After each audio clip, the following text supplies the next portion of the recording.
আপনি যদি 5ই আগস্টের পরবর্তী সময়ে বাংলাদেশের ছাত্র রাজনীতির দিকে তাকিয়ে দেখেন, তাহলে আপনি দেখবেন শুরুতে রাজশাহী বিশ্ববিদ্যালয়ে একজন নারী শিক্ষার্থীর উপর কে হামলা করেছে? ছাত্র শিবিরের সন্ত্রাসীরা করেছে।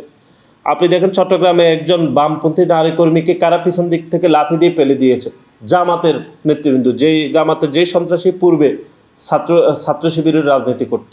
তাহলে দুইটি ঘটনা, এর বাইরে কি কোনো ঘটনা আপনি কোনো ক্যাম্পাসে দেখেছেন? দুইটি ঘটনা প্রকাশ্য হয়েছে। এর বাইরে আপনি দেখেন এই যে সাইবার বুলিং দিয়ে, তারপরে হচ্ছে ছাত্র শিবিরের বিরুদ্ধে কোনো নারী রাজনৈতিক কর্মী অথবা যে কেউ, আপনিও যদি তাদের বিরুদ্ধে কোনো অবস্থান বহন করেন, তাহলে আপনি আপনার কমেন্ট বক্সে যেতে পারবেন না।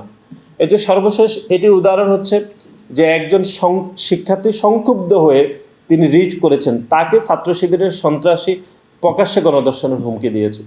সুতরাং এই যে সামাজিক যোগাযোগ মাধ্যমে, এটি তো বোলিংয়ের মধ্যে শুধু সীমাবদ্ধ নয়, বরং গণধর্ষণের হুমকি দেওয়া হয়েছে, নারী শিক্ষার্থীদের উপর হামলা করেছে রাজশাহী বিশ্ববিদ্যালয়ে, চট্টগ্রামে নারী রাজনৈতিক কর্মীকে লাথি দিয়ে কারা ফেলে দিয়েছে পিছন থেকে জামাত ইসলামের নেতৃবৃন্দ। সুতরাং আমরা মনে করি বাংলাদেশের সাধারণ শিক্ষার্থী, বিশেষ করে নারী শিক্ষার্থীদের প্রতি আমাদের উদাত্ত আহ্বান থাকবে যে বাংলাদেশের কোনো ক্যাম্পাস ছাত্র শিবিরকে যে রাজনীতি করছে, সেখানে নারী শিক্ষার্থীরা কোনোভাবে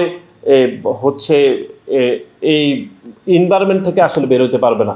এই যে বিশেষ করে আপনি যদি ছাত্র শিবির অথবা আপনি মতের বিপক্ষে অবস্থান গ্রহণ করেন, তাহলে ছাত্র শিবির তার সহজাত যে প্রতিক্রিয়া নারীদের বিষয়ে সেটি কিন্তু দেখাবে, এমনকি গণধর্ষণের হুমকি দিবে, শারীরিকভাবে আঘাত করবে। এগুলো তো আর এখন আর আমরা কথার কথা নয়, বরং প্রতিটি বিষয়ে দৃষ্টান্ত রয়েছে। আপনি রাজশাহী বিশ্ববিদ্যালয় দেখেন, চট্টগ্রামে দেখেন, ঢাকা বিশ্ববিদ্যালয় দেখেন।